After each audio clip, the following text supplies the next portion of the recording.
ગુજરાત મંત્રીમંડળના વિસ્તરણને લઈને સૌથી મોટા સમાચાર, સૂત્રોના હવાલેથી સૌથી મહત્વના સમાચાર। નવરાત્રી દરમિયાન જ થશે મંત્રીમંડળનું વિસ્તરણ। ગુજરાત મંત્રીમંડળનું વિસ્તરણ નિશ્ચિત। મુખ્યમંત્રી નવી યાદી સાથે દિલ્હી જવા રવાના થશે તેવી માહિતી પણ સૂત્રો દ્વારા મળી રહી છે। સવારે મહાત્મા મંદિરના કાર્યક્રમ બાદ મુખ્યમંત્રી ભૂપેન્દ્ર પટેલ દિલ્હી જશે।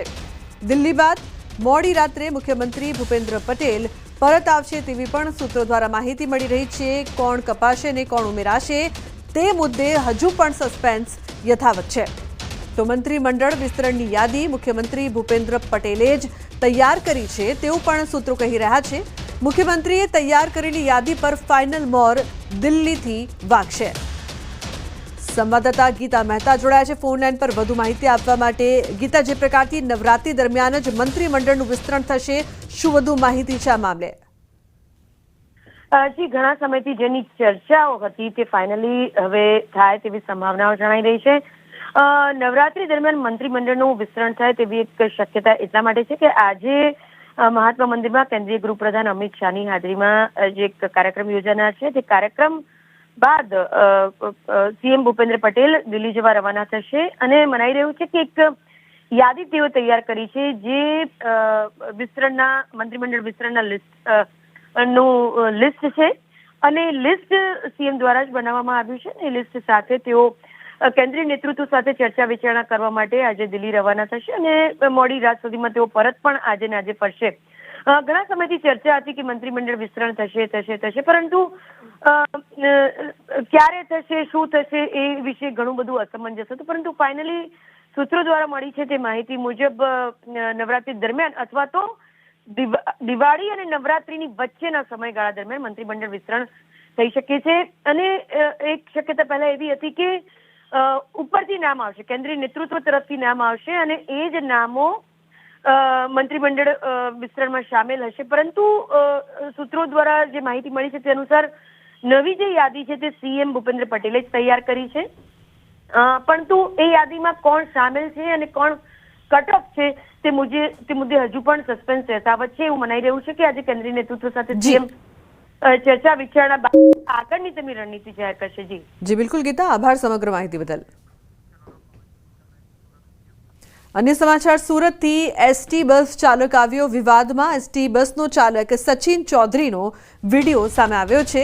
ચાલુ બસે મોબાઈલ પર વ્યસ્ત જોવા મળ્યો તો બસ હંકારતા સમયે સતત મોબાઈલમાં વ્યસ્ત જોવા મળ્યો। પોતાની સાથે મુસાફરોના જીવ પણ જોખમમાં મૂક્યા। થોડા દિવસ પહેલા બારડોલીથી આંગણધરા બસનો ચાલક પોતાની મનમાનીથી મુસાફરોને બસ બગડી ગઈ હોવાનું બહાનું કાઢી અધવચ્ચે જ ઉતારી દીધા હતા। ડેપો મેનેજરને અનેક વખત ફરિયાદ કરવા છતાં પણ ડેપો મેનેજરે કોઈ કાર્યવાહી નહીં કરતા મુસાફરોમાં રોષ જોવા મળી રહ્યો છે। તો ચાલુ બસે મોબાઈલ પર વ્યસ્ત જોવા મળ્યો, પોતાની સાથે મુસાફરોના જીવ પણ જોખમમાં મૂક્યા। આ પ્રકારના દ્રશ્યો છે તે મુસાફરો માટે જોખમરૂપ છે, કારણ કે જો મોટો અકસ્માત સર્જાય તો જવાબદાર કોણ? એસટી બસ ચાલકની પણ જે પ્રકારની જવાબદારી હોય છે, મુસાફરોના જીવને જોખમમાં મૂકીને મોબાઈલ પર આ ડ્રાઈવર છે તે વ્યસ્ત જોવા મળી રહ્યો છે। તેનું બિલકુલ ધ્યાન છે તે મોબાઈલમાં। પોરબંદરમાં માલવાહક વાહનમાં ભીષણ આગ લાગવાની ઘટના। પોરબંદર ચોપાટી ખાલી કરાવવામાં આવી છે। શહેરીજનોને ચોપાટી ખાતેથી બહાર મોકલાયા છે। વહાણમાં ચોખા તથા ડીઝલના જથ્થાની સાથે ગેસ સિલિન્ડરો પણ હોવાનો ખતરો। આગને કારણે વહાણમાં રહેલ ગેસ સિલિન્ડર બ્લાસ્ટ થતા પણ જોવા મળ્યા। આગ વધુ વિકરાળ બનતા તકેદારીના ભાગરૂપે નિર્ણય લેવાયો છે। પોરબંદર જિલ્લા પોલીસ વડા તથા મનપા કમિશનર સહિત ચોપાટી ખાતે ઉપસ્થિત। વહાણમાં ચોખા તથા ડીઝલનો મોટો જથ્થો હોવાથી કોઈ અકસ્માત ન સર્જાય તે માટે चौपाटी खाली करावाई है।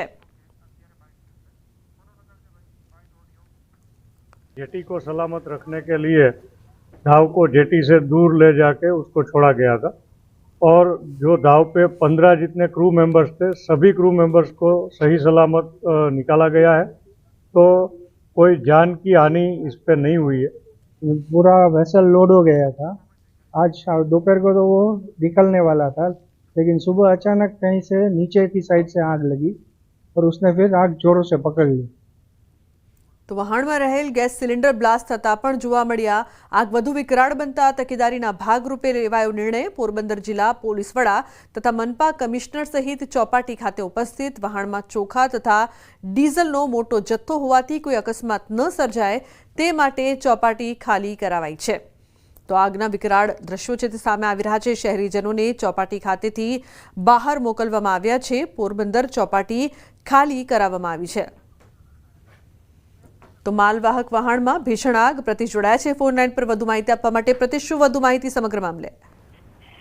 જી લુબના, જે રીતે માલવાહક હરિદર્શન નામનું જે વહાણ છે તેમાં આગની જે ઘટના બની છે અને જે ગઈકાલે વહેલી સવારથી જે આગની ઘટના છે તે હજુ પણ આગ જે છે તે યથાવત છે ને જે રીતે દરિયામાં શિપ વહાણ હોવા છતાં પણ આગ છે તે આગ હજુ પણ લાગેલી છે. અને ગઈકાલે રાત્રિના જે ગેસ સિલિન્ડર અંદર જે વાહનની અંદર હતા તે 2 બ્લાસ્ટ પણ થયા હતા. તેના કારણે તકેદારીના ભાગરૂપે ચોપાટી છે તે ખાલી કરવામાં આવી હતી અને પોરબંદર જિલ્લા પોલીસ વડા સહિત પોલીસ દ્વારા જ્યાં તકેદારી તેમજ જે પોલીસ બંદોબસ્ત છે તેની વ્યવસ્થા કરવામાં આવી છે. લુબના જી બિલકુલ પ્રતિશ, આભાર સમગ્ર માહિતી બદલ.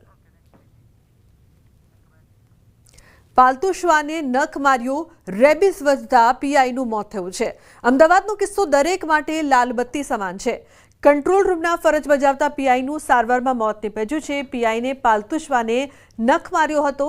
નખ વાગતા હડકાયા થઈ ગયેલા હતા, જ્યાં શરીરમાં રેબિસ વધી જતા સારવારમાં તેમનું મોત નીપજ્યું છે. તો શ્વાનનો નખ વાગતા હડકાયા હતા અને જે પ્રકારથી પાલતુ શ્વાને નખ મારતા રેબિસ વધતા પીઆઈનું મોત નીપજ્યું છે. લાલબત્તી સમાન કિસ્સો એ તમામ લોકો માટે કે જેઓ શ્વાન પાડે છે અને નખ જો વાગે તો રેબિસ વધતા મોત પણ થઈ શકે છે. જે પ્રકારની ઘટના અહીં સામે આવી છે. અમદાવાદમાં પીઆઈને પાલતુ શ્વાને નખ માર્યો અને તે બાદ તેમનું સારવાર દરમિયાન મોત નીપજ્યું છે. તો કંટ્રોલ રૂમમાં ફરજ બજાવતા પીઆઈનું મોત નીપજ્યું. સુરેન્દ્રનગર જિલ્લામાં વિદેશી દારૂની હેરફેર માટે બુટલેગરનો અનોખો કિમિયો.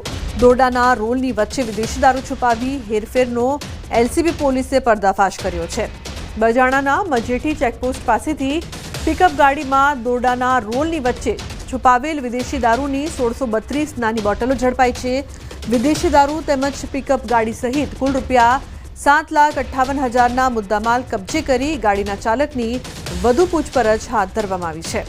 તો વિદેશી દારૂ રાજસ્થાનથી લાવવામાં આવતો હોવાની વિગતો બહાર આવી છે. દોરડાના રોલ વચ્ચેથી વિદેશી દારૂનો મળી આવતા પોલીસે પણ બુટલેગરની કરામત જોઈને ચોંકી ઉઠી.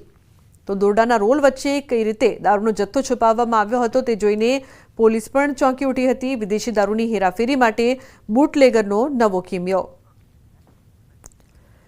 અને સમાચાર જૂનાગઢથી. અનિરુદ્ધસિંહ જાડેજા જેલ હવાલે. અમિત ખૂંટ અને પોપટ લાખા કેસમાં જેલ હવાલે. અમિત ખૂંટ કેસમાં અતાઉલ્લા ખાન પણ જેલ હવાલે. તો ગોંડલ પોલીસે આરોપીને લઈ જૂનાગઢ પહોંચી.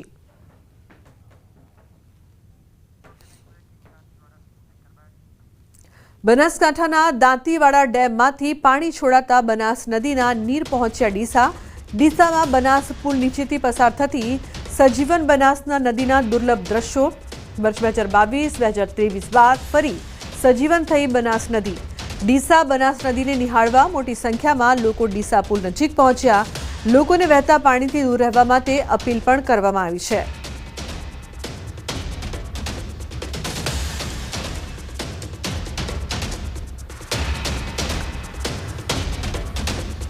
અને સમાચાર રાજકોટથી. ક્ષત્રિય મહિલા અગ્રણીના પુત્રના સીન સપાટા. પદ્મિનીબાવાળાના પુત્રનો વિડીયો વાયરલ થઈ રહ્યો છે.